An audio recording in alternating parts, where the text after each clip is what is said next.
O peso de 25 anos de dedicação repousava nos ombros de Helena como um manto, um que ela vestia sem se dar conta da sua densidade. Cada fibra daquele tecido invisível fora tecida com os fios da rotina, do cuidado abnegado e de um amor que se tornara, com o tempo, mais um ofício do que um sentimento. Aos 65 anos, suas mãos, de uma serenidade que contrastava com as veias saltadas e as pequenas cicatrizes de queimaduras antigas, contavam a história de uma vida inteira passada a serviço de outros. Elas haviam amassado pão, costurado os botões, afagado a febre e, nos últimos 5 anos, sustentado o corpo frágil de Afonso, seu marido. A casa, um sobrado amplo em um bairro tranquilo, era o seu reino e a sua prisão.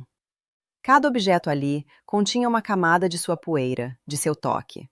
A poltrona de couro onde Afonso assistia à televisão fora hidratada por ela incontáveis vezes, para que o material não rachasse sob o peso do corpo doente. As samambaias que pendiam na varanda, exuberantes e verdes, só conheciam a água vinda de seu regador.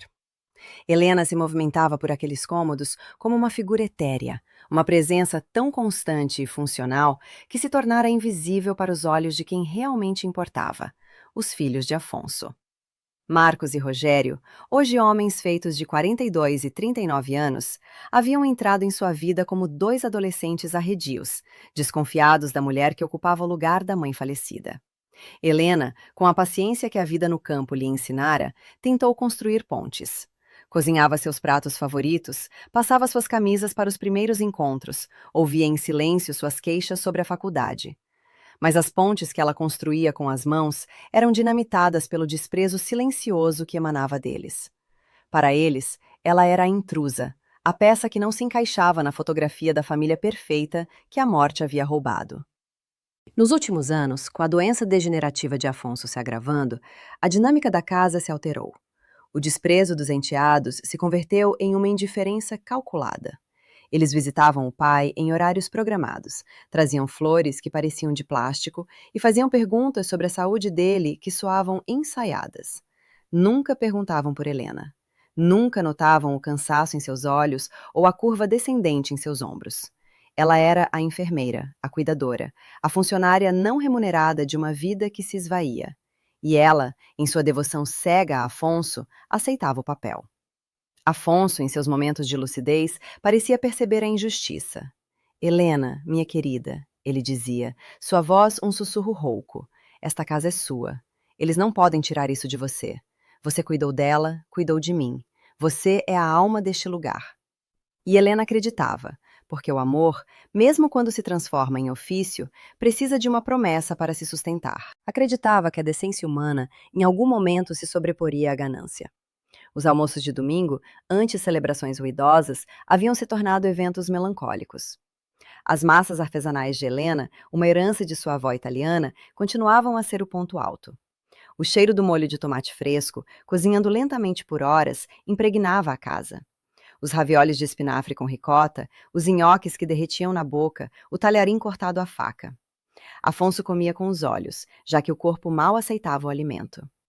"Uma obra de arte, minha Helena, uma obra de arte", ele suspirava. Marcos e Rogério, por outro lado, comiam com pressa, os garfos batendo no prato, os olhos no relógio. Para eles, aquilo era apenas comida de vó, um passatempo de dona de casa, que não tinha valor real no mundo lá fora, um mundo feito de contratos, ações e planilhas. Eles não viam a arte, viam apenas carboidratos.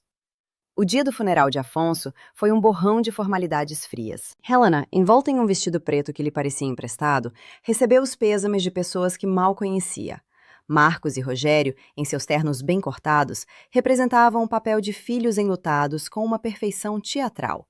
Eles apertavam as mãos, agradeciam as presenças, controlavam a narrativa da dor.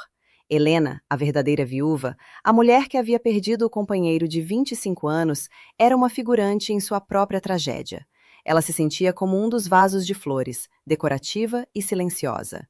Uma semana se passou. Uma semana de um silêncio que doía mais do que qualquer grito. A casa, antes preenchida pelos sons da doença, o bip dos aparelhos, a tosse seca de Afonso, os passos suaves de Helena, agora era um vácuo. Um museu de uma vida que havia acabado. Helena passava os dias a limpar o que já estava limpo, a arrumar o que já estava em ordem, apenas para sentir o toque das coisas que haviam pertencido a ele. Era uma forma de se despedir, de sentir sua presença nos objetos inanimados. Ela estava na sala, o porta-retratos com a foto do casamento nas mãos, o vidro frio contra a palma quente. A imagem de um Afonso mais jovem, sorrindo, os olhos cheios de promessas. Promessas de segurança, de um futuro compartilhado. O som da chave na porta a sobressaltou. Marcos e Rogério. Eles não moravam ali há anos, mas ainda tinham as chaves. Entraram sem bater como se fossem os donos do lugar. E naquele momento, Helena soube, com uma clareza que gelou sua espinha, que era exatamente isso que eles eram. Marcos, o mais velho, o calculista, trazia uma pasta de couro preta debaixo do braço. Seu rosto era uma máscara de falsa solenidade. Rogério, o mais novo, o impulsivo, trazia um sorriso de escárnio mal disfarçado nos lábios. Eles pararam no meio da sala, a alguns metros de distância dela, como dois predadores avaliando a presa. O ar ficou denso, pesado, carregado de palavras não ditas e de intenções muito claras. O gancho da traição estava prestes a morder sua carne. O estalo seco da pasta de couro sendo colocada sobre a mesa de centro de mogno ecoou no silêncio da sala. O som foi um presságio, o ponto final em um capítulo de sua GDK, vida que ela ainda relutava em fechar. Marcos contornou a mesa, suas mãos alisando a superfície do couro como se acariciasse um troféu. Seus olhos, pequenos e frios, encontraram os de Helena. Helena, ele começou, a voz polida, a mesma que usava em suas reuniões de negócios. Sentimos muito pela perda, mas é hora de acertar as coisas. Helena apertou o porta-retratos contra o peito. O rosto sorridente de Afonso parecia zombar dela. Acertar as coisas? Ela repetiu, a voz um fio. Conforme a última vontade do papai, expressa aqui. Marcos continuou, batendo com o dedo indicador sobre a pasta. A casa e todos os bens passam a ser integralmente nossos. A frase pairou no ar, venenosa e definitiva. Helena sentiu o chão fugir de seus pés.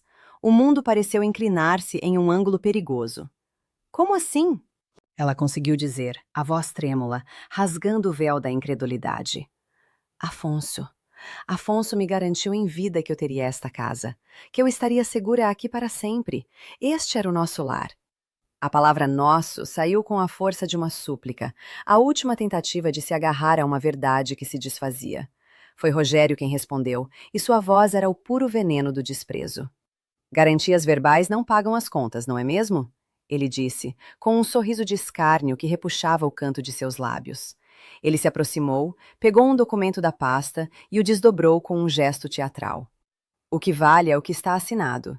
E aqui, ele apontou com o dedo para uma linha específica, diz que você não tem direito a absolutamente nada.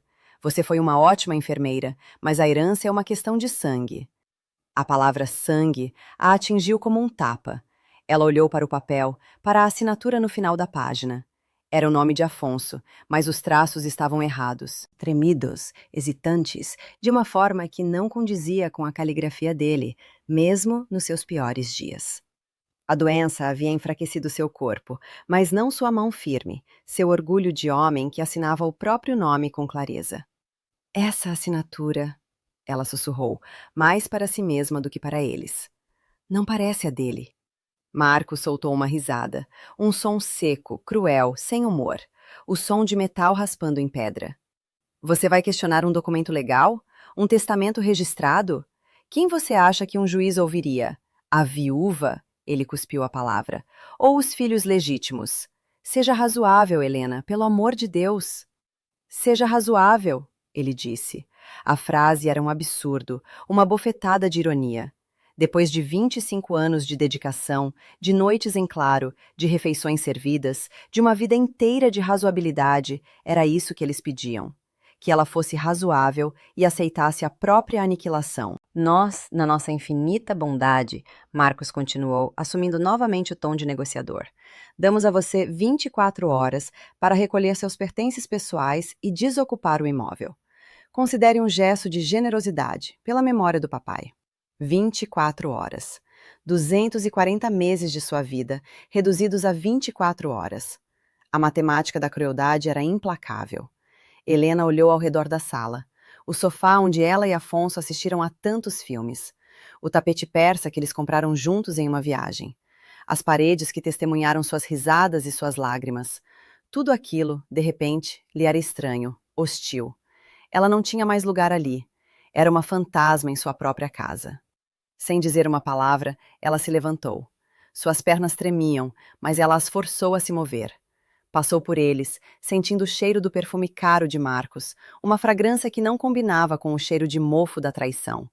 Subiu as escadas, um degrau de cada vez, cada passo um esforço monumental. O corrimão de madeira que ela lustrava toda semana parecia frio e estranho sob sua mão. O quarto que dividirá com Afonso estava imerso na penumbra da tarde. A cama desfeita, o cheiro dele ainda pairando no ar. Era uma tortura. Ela abriu o guarda-roupa. De um lado, os ternos dele, pendurados em uma ordem impecável. Do outro, seus vestidos simples, suas blusas de algodão. Uma vida inteira de convivência, lado a lado. Com as mãos trêmulas, ela pegou uma mala de viagem antiga do fundo do armário. Uma mala de couro marrom, gasta, que usara na lua de mel. Outra ironia cruel. O que se leva quando se é expulsa da própria vida? Ela não sabia. Abriu as gavetas, os olhos embaçados pelas lágrimas que se recusava a derramar na frente deles. Pegou algumas peças de roupa, as mais práticas, as que não tinham memórias demais atreladas a elas. Dobrou-as mecanicamente, as mãos agindo por instinto, enquanto a mente se recusava a processar a realidade. Ela viu o caderno de receitas de sua mãe sobre a cômoda. As páginas amareladas, as bordas gastas, manchadas de farinha e de molho de tomate. A caligrafia elegante de sua mãe, os segredos de uma tradição familiar. Hesitou por um momento. Aquilo pertencia à cozinha, à casa. Mas então percebeu que aquilo não pertencia à casa. Pertencia a ela. Era a sua herança, a única que realmente importava. Colocou o caderno dentro da mala com um cuidado quase religioso. Por fim, pegou o porta-retratos que ainda segurava, a imagem do Afonso sorridente. Olhou para ele uma última vez, como se procurasse uma resposta, uma explicação. Não encontrou nada, apenas o sorriso congelado de um homem que talvez não a conhecesse tão bem quanto ela pensava. Ou talvez conhecesse os filhos melhor do que ela jamais imaginara. Guardou a foto na mala, fechou o zíper e o som pareceu o de uma porta de túmulo se fechando. Desceu as escadas com a mala na mão. O peso era quase insuportável, não o peso físico, mas o simbólico. Marcos e Rogério ainda estavam na sala, conversando em voz baixa, provavelmente sobre os próximos passos do seu plano vitorioso. Eles se calaram quando a viram. Helena caminhou em direção à porta da frente. Não olhou para eles. Não queria guardar a imagem de seus rostos triunfantes. Sua mão estava na maçaneta quando a voz de Rogério a alcançou. Espere! Ela parou, mas não se virou. Sentiu a aproximação dele pelas costas. Ele estendeu a mão na frente dela. Na palma, uma única nota de R$ 50 amassada. Para o ônibus, ele disse, a voz cheia de uma falsa compaixão que era mais insultuosa do que a crueldade aberta. Não queremos que digam que te deixamos na miséria total. A humilhação final. O preço da sua vida. R$ 50. Helena olhou para a nota, depois olhou para a mão de Rogério e, por fim, para o rosto dele. Pela primeira vez naquele dia, seus olhos estavam secos, firmes. Havia uma chama fria neles, uma que nem ela sabia que possuía. Lentamente, ela pegou o dinheiro. Seus dedos roçaram os dele, e ele recuou como se tivesse levado um choque. Sem dizer uma palavra, ela abriu a porta, saiu para a luz do fim de tarde e fechou a porta atrás de si. O clique da fechadura foi o som mais definitivo que ela já ouvira. O som do fim de um mundo. E talvez o som quase inaudível do começo de outro. Ela estava na rua, com uma mala velha, um caderno de receitas e R$ 50 no bolso. E o que ela ainda não sabia era o tamanho do que estava pela frente. A rua estava deserta. As árvores que ela mesma plantara na calçada pareciam curvar-se em um adeus silencioso. O ar, antes familiar, agora cheirava a estranheza. Cada passo que Helena dava para longe daquela casa era um passo em direção ao desconhecido, um abismo que se abria a seus pés. A mala, com suas rodinhas quebradas, balançava e batia em suas pernas, um lembrete constante e desajeitado de sua nova condição. Ela não tinha para onde ir. A frase ecoava em sua mente, um tambor fúnebre. Sem rumo, suas pernas a levaram, como se tivessem uma memória própria, um instinto de sobrevivência que a mente, atordoada, ainda não conseguia acessar. A nota de R$ 50, dobrada em um pequeno quadrado, queimava em seu bolso. Era o símbolo máximo de sua humilhação, o valor que 2 homens haviam colocado em 25 anos de sua vida. Era um insulto, mas era também tudo o que ela tinha. O peso daquela nota era desproporcional ao seu valor. Carregava o peso da traição, da ingratidão, mas também o da necessidade. Era o dinheiro para o ônibus, como Rogério dissera com escárnio. Mas para qual ônibus? Para qual destino? A cidade, que antes era o pano de fundo de sua vida, agora se tornara o palco de seu exílio. As ruas familiares eram agora um labirinto hostil. Os rostos das pessoas que passavam por ela eram máscaras impenetráveis. Ela se sentia nua, exposta, como se todos pudessem ver em seus olhos a marca da expulsão. O sol começou a se pôr, pintando o céu com tons de laranja e roxo, uma beleza que só aprofundava sua dor. A beleza do mundo não lhe pertencia mais. Foi então que um nome surgiu das profundezas de sua memória: seu Nelson. Um antigo mecânico, amigo de Afonso dos tempos de juventude. Um senhor de 70 anos, viúvo, com mãos calejadas de graxa e um coração que, ela se lembrava, era do tamanho do mundo. Afonso costumava dizer que Nelson era o último dos homens honestos. A oficina dele não ficava longe, em uma parte mais simples, mais operária da cidade. Um lugar que os enteados de Helena certamente descreveriam como decadente. Era sua única esperança, uma faísca de possibilidade em uma escuridão total. Ela caminhou por mais 1 hora, o corpo doendo, a alma em frangalhos. A cada quarteirão, a paisagem mudava. As casas com jardins bem cuidados davam lugar a sobrados geminados, depois a prédios com roupas penduradas nas janelas, e, finalmente, a um emaranhado de ruas onde o cheiro de churrasquinho se misturava com o de óleo de motor. A oficina de seu Nelson estava lá, exatamente como ela se lembrava, um galpão de tijolos com uma grande porta de metal.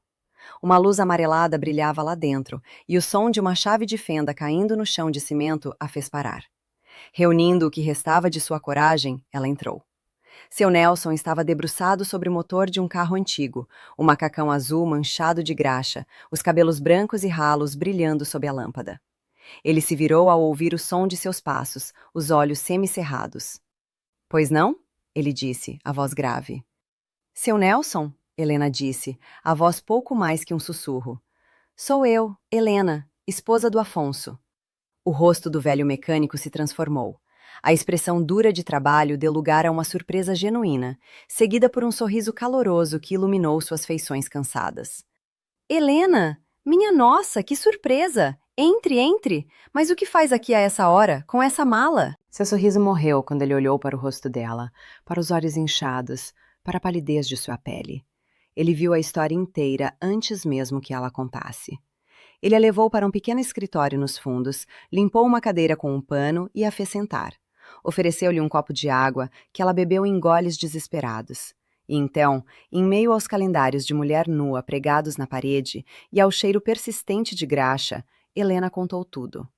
As palavras saíram em uma torrente, atropeladas, desconexas, a história de uma traição que parecia inverossímil até mesmo para quem a contava. Seu Nelson ouviu em silêncio, a expressão se fechando, a mandíbula se contraindo. Quando ela terminou, o silêncio que se seguiu foi pesado.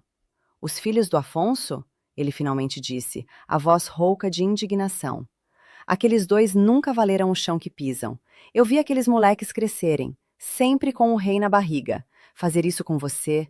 Que vergonha! Que vergonha!" Ele bateu o punho na mesa de metal, fazendo as ferramentas pularem.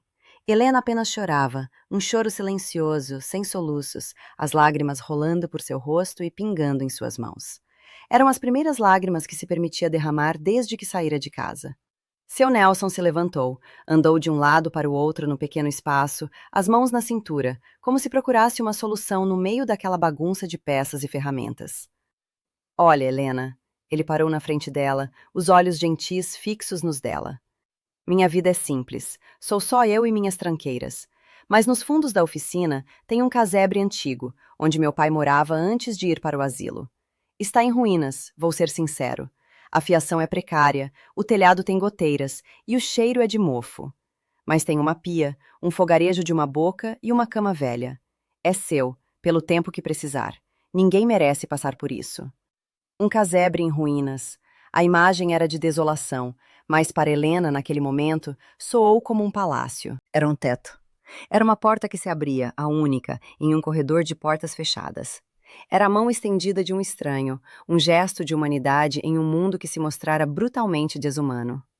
Ele a guiou pelos fundos da oficina, por um corredor estreito e escuro. A porta do casebre era de madeira empenada, e seu Nelson teve que forçá-la para abrir. O ar que saiu de lá era frio e úmido. Ele acendeu a única lâmpada, que pendia de um fio desencapado no meio do cômodo, lançando uma luz fraca e amarelada sobre a cena. Era um único cômodo. As paredes de tijolos aparentes, manchadas pela umidade. O chão de cimento bruto. Em um canto, uma pequena pia de louça, com a torneira pingando em um ritmo irritante e constante. Ao lado, um fogarejo de uma boca, enferrujado, sobre um caixote de madeira. No outro canto, uma cama de ferro com um colchão fino e manchado.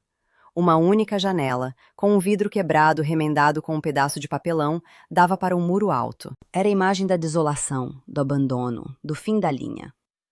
Eu sei, não é grande coisa, disse seu Nelson, a voz carregada de desculpas. Amanhã eu dou um jeito nessa torneira e vejo a janela. Posso arrumar um colchão melhor também. Helena entrou no cômodo. O cheiro de mofo era forte, mas por baixo dele havia um cheiro de terra, de tempo. Ela tocou a parede de tijolos, sentindo a textura áspera e fria sob seus dedos. Olhou para a cama, para a pia, para o fogarejo.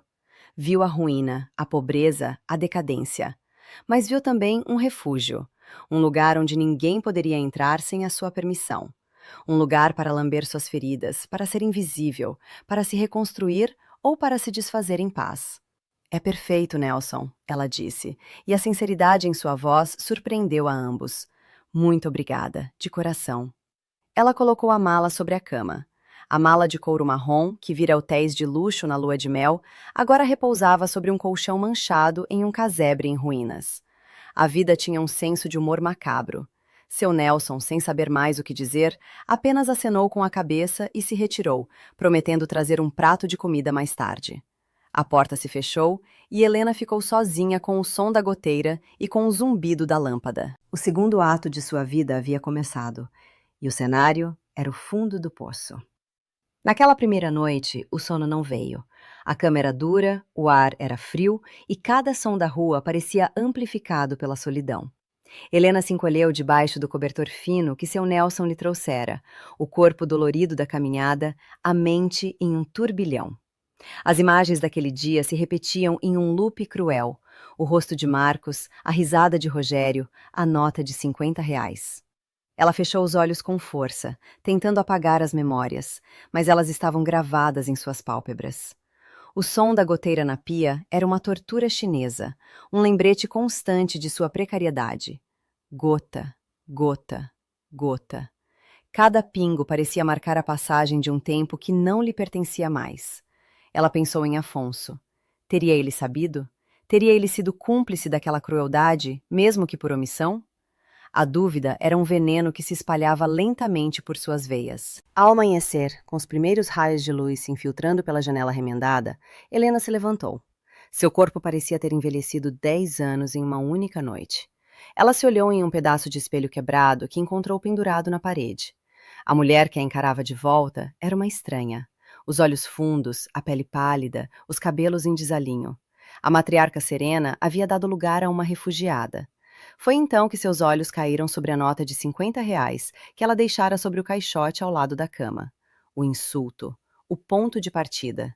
Ela pegou o dinheiro, a nota amassada, parecendo ainda mais sórdida à luz do dia. Por um momento, pensou em rasgá-la, em se livrar daquele último elo com a humilhação. Mas então, a praticidade que a vida lhe ensinara falou mais alto. Aquilo não era um insulto, era farinha, eram ovos, era um recomeço. Com uma determinação que ela não sabia de onde vinha, Helena abriu a mala. Retirou o caderno de receitas de sua mãe, o único tesouro que lhe restara. As páginas amareladas caíram abertas em uma receita de ravioli de ricota, a favorita de Afonso. Uma lágrima solitária rolou por seu rosto e caiu sobre a página, borrando a tinta da caneta de sua mãe. Ela limpou a lágrima rapidamente. Não era hora de chorar, era hora de cozinhar. Com os R$ 50 no bolso, ela foi ao mercado local, um lugar barulhento e vibrante, muito diferente dos supermercados gourmet que costumava frequentar. Ali, os preços eram mais baixos e as pessoas mais reais. Ela comprou farinha, ovos, um pote de ricota fresca, alguns tomates e um maço de manjericão. Cada centavo foi calculado, cada compra, uma pequena vitória contra o desespero. Sobraram alguns trocados, que ela guardou como um tesouro. De volta ao casebre, ela limpou a pia com um fervor quase raivoso.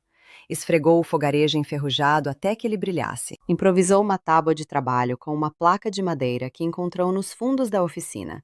E então, ela abriu o caderno de receitas. O ato de fazer a massa foi uma terapia, uma meditação. Suas mãos, que tremiam de raiva e de dor, agora se moviam com uma precisão ancestral. A farinha formando um vulcão sobre a madeira, os ovos quebrando no centro, a mistura lenta e paciente com a ponta dos dedos. A massa, no início, era grudenta e disforme, como sua própria vida. Mas aos poucos, sob o movimento rítmico de suas mãos, ela começou a ganhar forma, a ficar lisa, elástica, viva. Era uma transformação, uma pequena ressurreição. Enquanto a massa descansava, ela preparou o recheio e o molho. O cheiro do alho e da cebola refogando no pouco de azeite que comprara, o perfume dos tomates frescos se desmanchando na panela, o aroma do manjericão. Aqueles cheiros familiares começaram a preencher o ar mofado do casebre, a expulsar o cheiro da derrota. O pequeno fogarejo de uma boca trabalhava com uma bravura inesperada, seu calor aquecendo não apenas a panela, mas a alma gelada de Helena. Ela abriu a massa com um pedaço de cano que seu Nelson lhe arrumara, transformando-o em um rolo improvisado. Cortou os quadrados com uma faca cega, recheou cada um com uma colherada de ricota, fechou-os em pequenos pacotinhos de sabor. A visão dos raviolis perfeitamente formados, pequenas joias douradas enfileiradas sobre a mesa de madeira gasta, foi a primeira coisa bonita que ela viu em muito tempo. Era algo que ela havia criado, com suas próprias mãos, a partir do quase nada. Quando seu Nelson apareceu na porta no final da tarde, ele foi atraído pelo cheiro. Meu Deus, Helena, que cheiro é esse? Parece a casa da minha nona. Helena, com um meio sorriso, o primeiro em dias, apontou para a panela. Ela cozinhou uma porção para ele, serviu em um prato lascado que encontrara no armário. Seu Nelson provou o primeiro ravioli, fechou os olhos e, quando os abriu, eles estavam cheios de lágrimas. Helena, ele disse, a voz embargada, isso aqui tem gosto de comida de verdade, de família, de domingo. Ele comeu o prato inteiro em silêncio, com uma reverência que Helena não via há muito tempo. Ao terminar, ele tirou a carteira do bolso. Quanto eu te devo? Imagina, Nelson, é o mínimo que eu posso fazer para agradecer.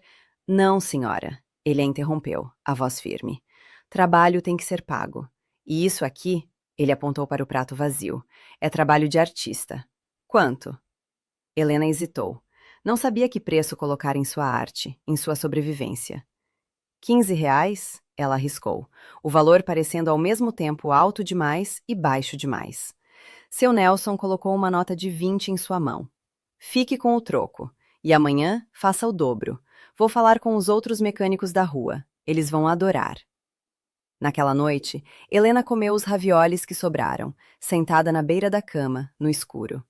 Cada garfada era uma afirmação. Ela não era uma vítima. Ela não era uma coitada.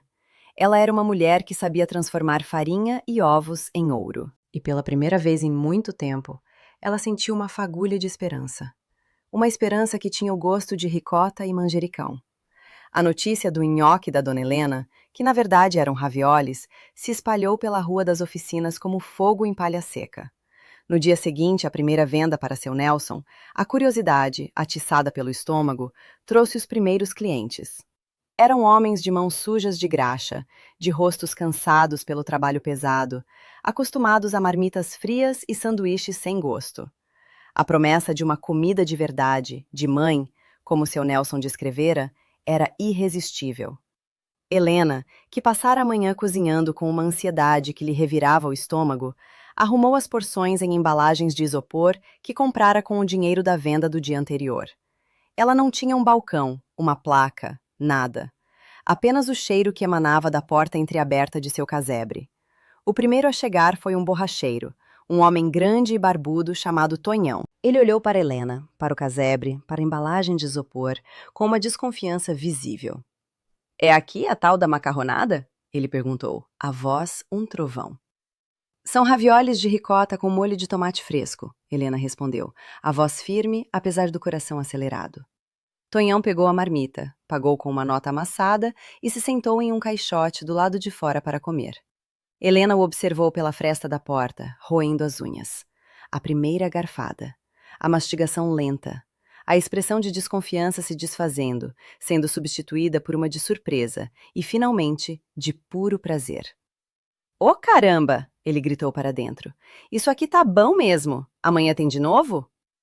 A aprovação de Tonhão foi o selo de qualidade de que ela precisava. Em menos de meia hora, ela vendeu as 10 porções que havia preparado. Cada venda era um pequeno ritual. A hesitação inicial do cliente, a primeira garfada, a expressão de surpresa, o elogio. E para Helena, cada elogio era um tijolo na reconstrução de sua autoestima.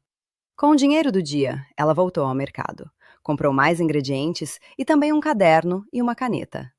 Naquela noite, sob a luz da lâmpada nua, ela fez sua primeira contabilidade. Anotou os gastos, as receitas e o lucro. Um lucro pequeno, irrisório para os padrões de sua vida anterior, mas gigantesco para sua nova realidade. Era um dinheiro que era seu, e somente seu, ganho com o suor de seu trabalho. Em uma semana, a rotina estava estabelecida. Ela acordava antes do sol, preparava a massa, o molho, montava as marmitas. Ao meio-dia, a fila de mecânicos e trabalhadores se formava na porta de seu casebre. Ela já conhecia os clientes pelo nome, sabia quem gostava de mais queijo, quem preferia menos molho. Havia se tornado uma instituição naquela pequena comunidade. O dinheiro começou a se acumular, moeda por moeda, nota por nota. Ela abriu uma pequena lata onde guardava suas economias.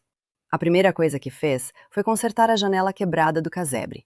Comprou um pedaço de vidro e, com a ajuda de seu Nelson, instalou no lugar do papelão. A luz que entrou no cômodo na manhã seguinte pareceu mais clara, mais limpa. Foi sua primeira reforma. Depois, comprou um colchão novo. Um colchão simples, de espuma, mas que para ela pareceu uma cama de hotel 5 estrelas. Pela primeira vez em semanas, ela dormiu uma noite inteira, sem acordar com dores nas costas. O som da goteira na pia, que antes a enlouquecia, agora era apenas um ruído de fundo. Ela o consertaria em breve. O sucesso, no entanto, trouxe um novo problema, a limitação de sua estrutura. O fogarejo de uma boca não dava conta da demanda crescente. A pequena pia era inadequada para lavar tantas panelas. Ela precisava expandir, mas como?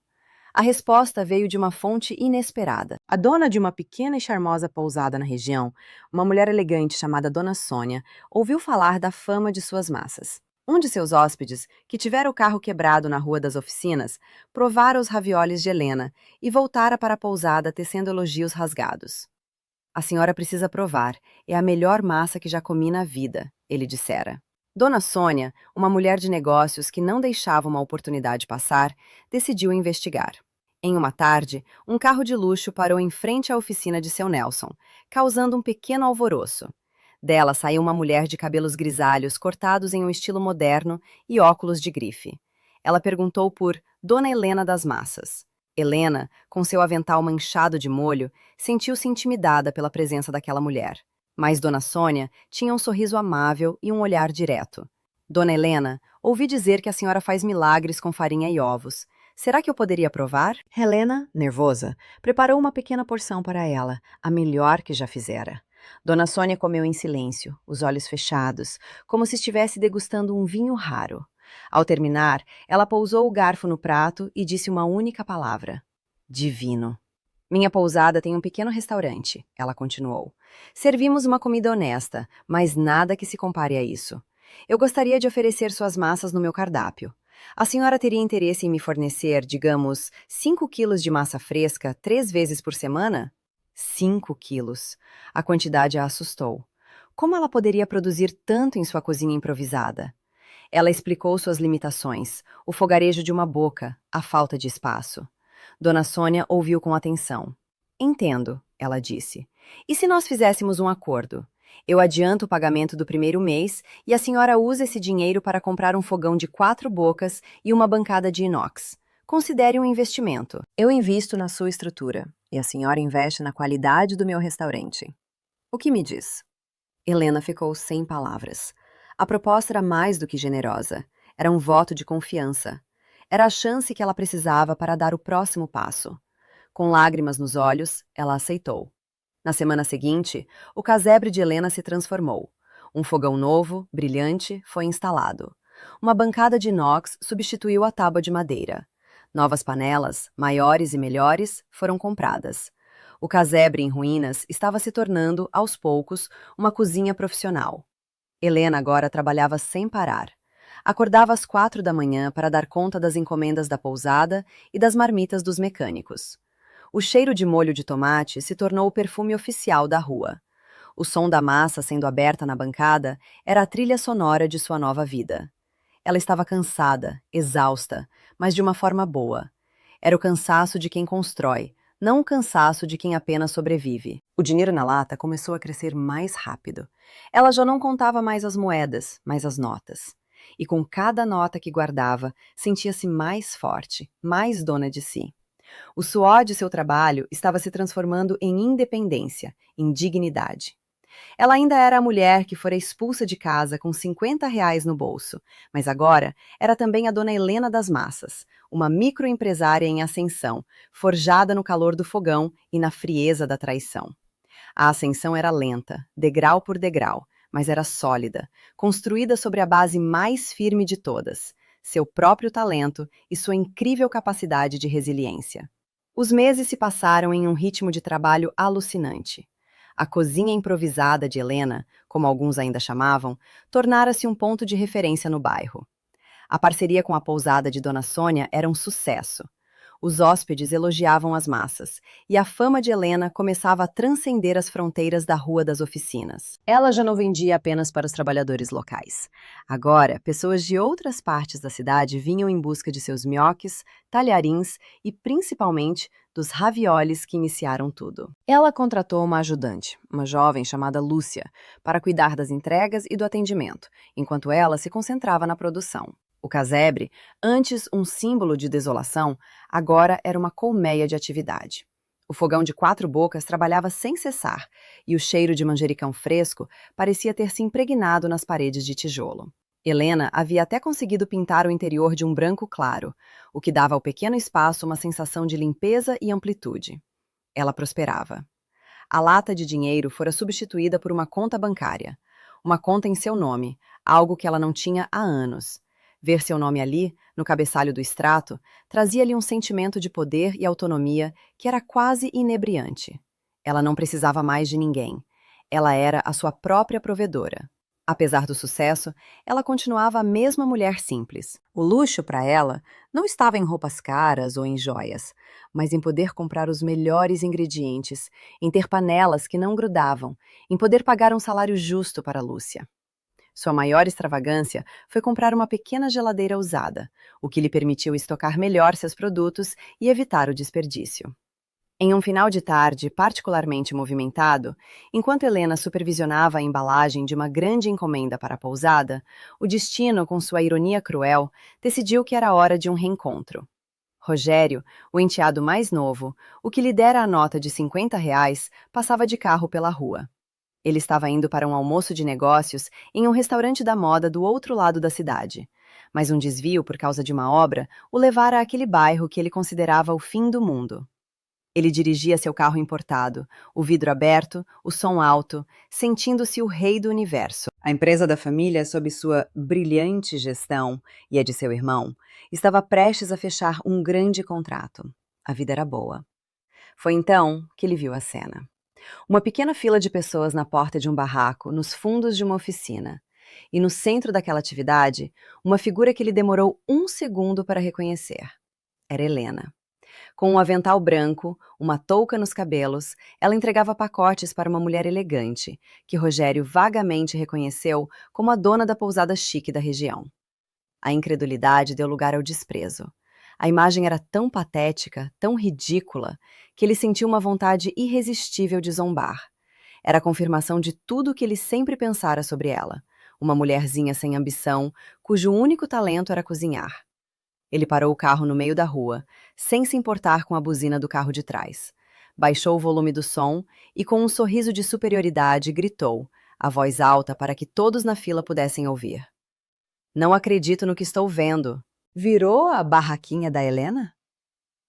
O silêncio caiu sobre a pequena multidão. Todos os olhos se viraram para o carro de luxo, depois para Helena. Vendendo macarrão na rua para sobreviver? Ele continuou, saboreando cada palavra, cada gota de veneno. Que decadência! Fico imaginando a vergonha que o papai sentiria se visse você se rebaixando a esse ponto, fazendo essa esmola gourmet. As palavras o atingiram como um soco no estômago. O ar lhe faltou. A força em suas pernas pareceu se esvair. A gerente da pousada, Dona Sônia, olhou de Rogério para Helena, a expressão chocada. Lúcia, a ajudante, cerrou os punhos, pronta para defender sua patroa. Os clientes na fila murmuravam, indignados. Mas Helena permaneceu imóvel. A humilhação pública, o desprezo nu e cru, a tentativa de reduzi-la a nada, tudo aquilo a atingiu, sim. Doeu. Doeu profundamente, como um ferro em brasa na alma. Mas, por baixo da dor, algo mais forte começou a emergir. Uma raiva fria, uma dignidade silenciosa. Ela olhou para Rogério, não com ódio, mas com uma espécie de pena. Viu o homem pequeno, inseguro, que precisava diminuir os outros para se sentir grande. Viu a falência moral por trás da fachada de sucesso.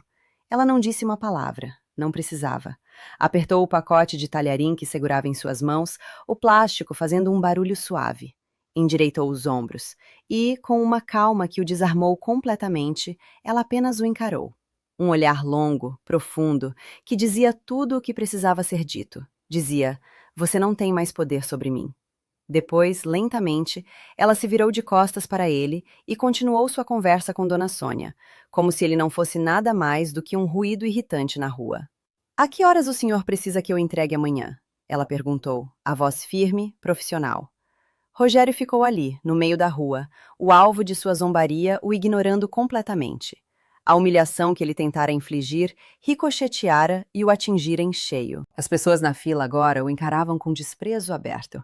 Derrotado, ele acelerou o carro, os pneus cantando no asfalto, e desapareceu na esquina, deixando para trás apenas o cheiro de borracha queimada e a imagem da dignidade inabalável de uma mulher. Naquela noite, porém, a fortaleza de Helena desmoronou. Sozinha na solidão de seu casebre, as palavras de Rogério voltaram para assombrá-la. Que decadência! Papai sentiria vergonha. Cada sílaba era um pequeno demônio que sussurrava em seu ouvido, minando a confiança que ela lutara tanto para construir. Ela se sentou na cama, o corpo tremendo, e chorou. Chorou pela humilhação, pela injustiça, pela crueldade do mundo. Chorou pelo marido que amara e que a deixara tão vulnerável. Chorou pela mulher que fora e que nunca mais seria. Arrasada, ela começou a arrumar suas poucas coisas, um gesto automático em busca de algum tipo de ordem no meio do caos de seus sentimentos. Foi ao abrir a mala velha, a mesma com que chegara ali, para procurar um pano de prato limpo no fundo, que sua mão sentiu algo estranho. Um volume rígido, retangular, costurado por dentro do forro de tecido. Curiosa, ela forçou os dedos, sentindo o contorno de um envelope. No início, pensou que fosse um defeito da mala, uma parte da estrutura. Mas a costura ao redor era diferente, mais grosseira, feita à mão. Alguém havia colocado aquilo ali de propósito. Com o coração batendo descompassado, ela pegou uma pequena faca de cozinha, daquelas de cortar legumes, e com cuidado começou a rasgar a costura do forro. O tecido, velho e puído, cedeu facilmente. E lá dentro, exatamente como ela suspeitara, havia um envelope pardo, grosso, lacrado com cera vermelha. Suas mãos tremiam tanto que ela mal conseguia segurá-lo. Não havia remetente, nem destinatário. Apenas o lacre, com um brasão que ela não reconheceu de imediato. Ela virou um envelope e, na parte de trás, escrita com a caligrafia inconfundível de Afonso, uma única frase. Para minha Helena, quando ela mais precisar. As lágrimas voltaram, mas desta vez não eram de dor ou humilhação. Eram de choque, de mistério, de uma esperança que ela não ousava sentir. O que poderia ser? Uma carta de despedida? Um pedido de desculpas? Com o dedo trêmulo, ela quebrou o lacre de cera. O som foi como o de uma promessa se partindo, ou se cumprindo. Dentro do envelope, dobrado com cuidado, havia um documento, um papel oficial, com selos e timbres de cartório. E, anexo a ele, uma carta escrita à mão. Ela leu a carta primeiro.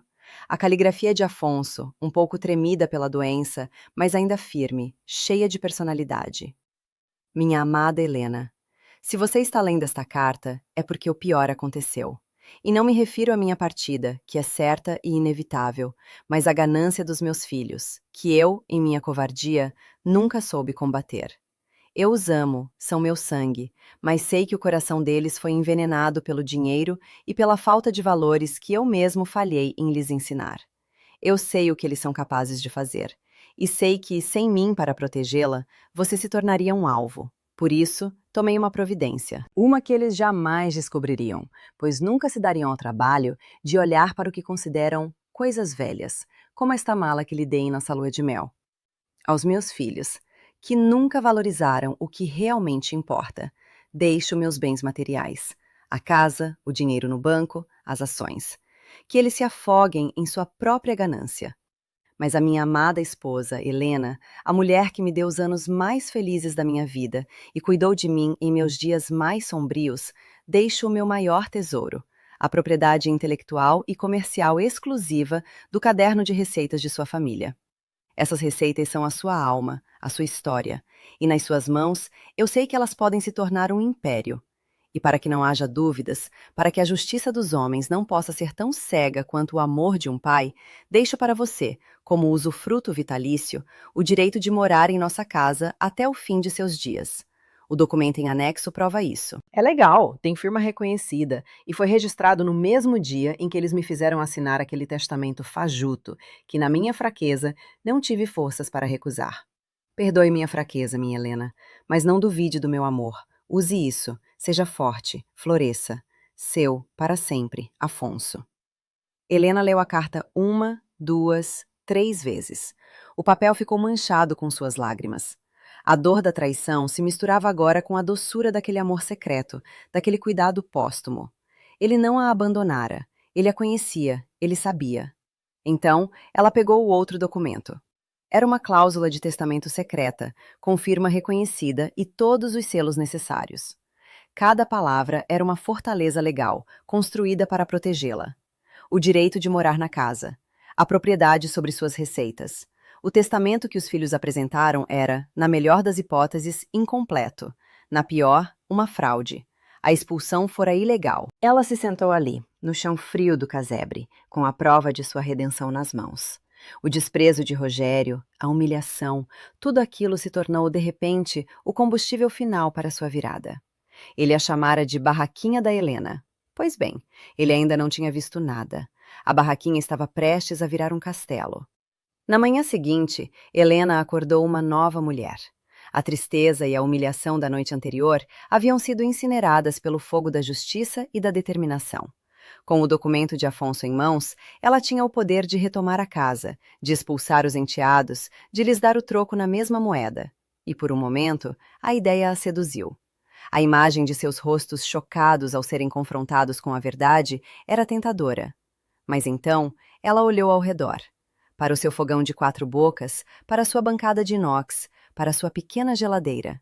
Olhou para o caderno onde anotava suas vendas e seus lucros. Aquilo era dela, construído por ela. A casa na outra rua, com suas memórias agridoces e seus fantasmas, já não era mais o seu lar. Voltar para lá seria um retrocesso, uma tentativa de reviver um passado que já não lhe pertencia. Ela não queria a casa de volta, ela queria o futuro. Com uma clareza de propósito que a surpreendeu, ela tomou uma decisão. Procurou o número de um advogado que Dona Sônia lhe indicara meses atrás, para um pequeno conselho sobre como registrar seu negócio. Dr. Almeida, um senhor de fala mansa e olhos astutos.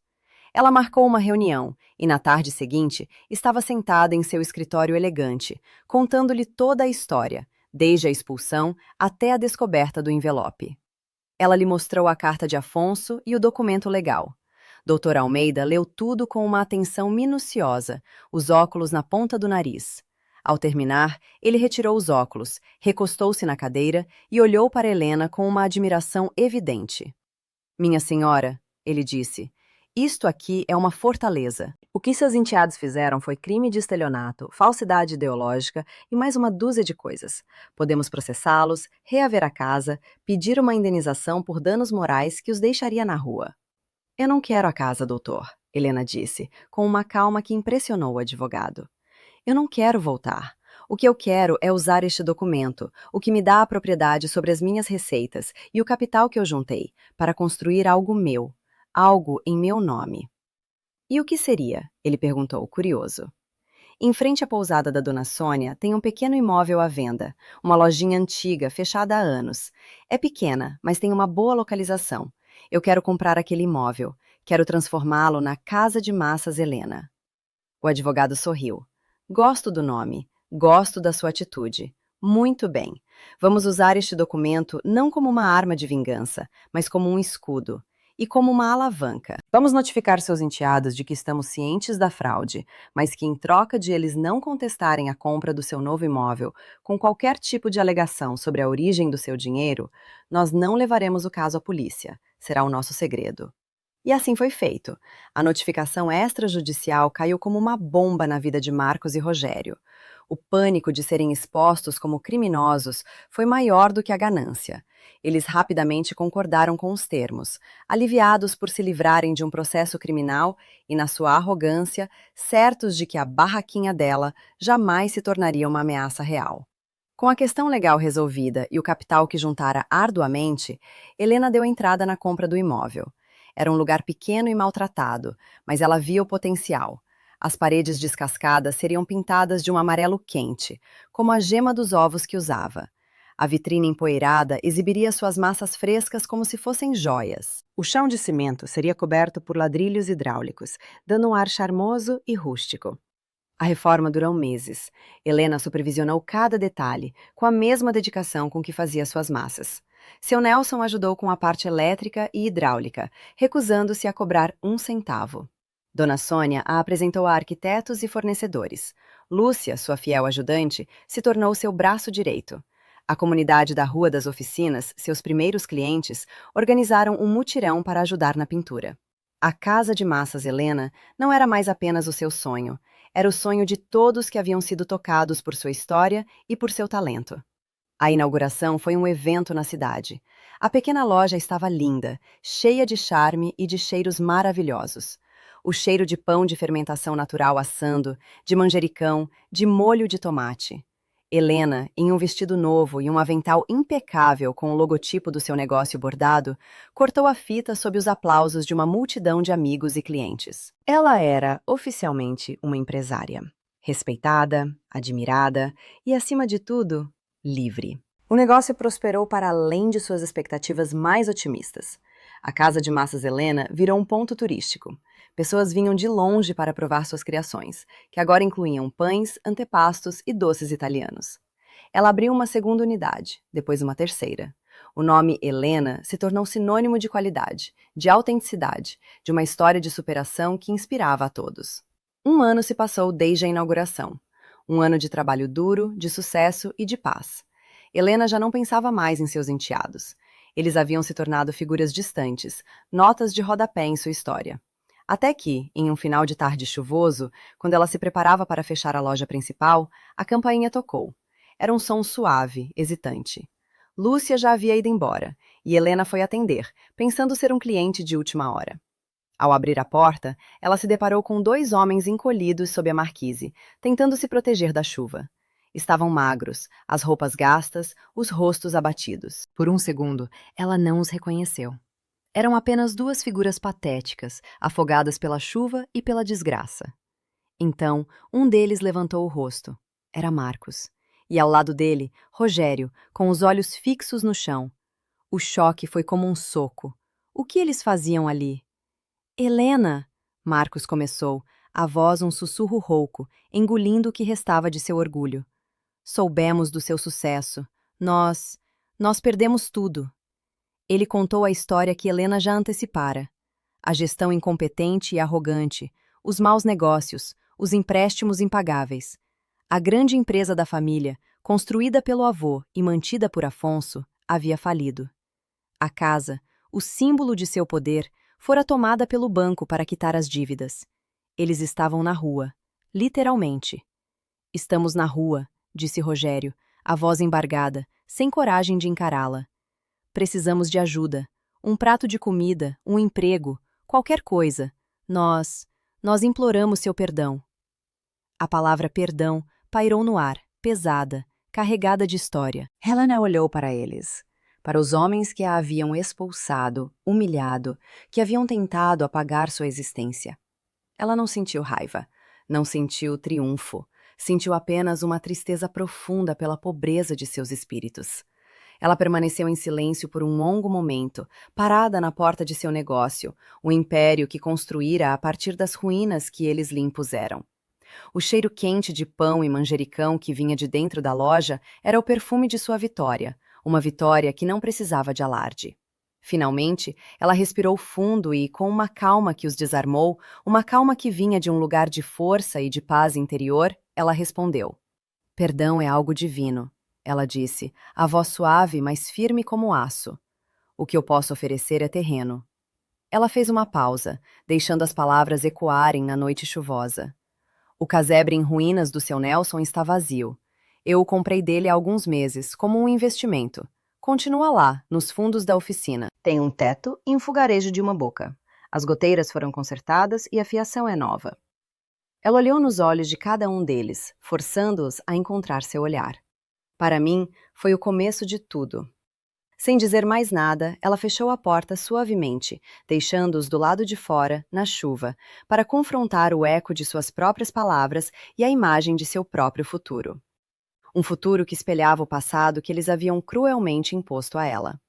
A justiça poética, afinal, era um prato que Helena sabia servir, e o dela era frio, preciso e tinha o gosto inconfundível de um recomeço.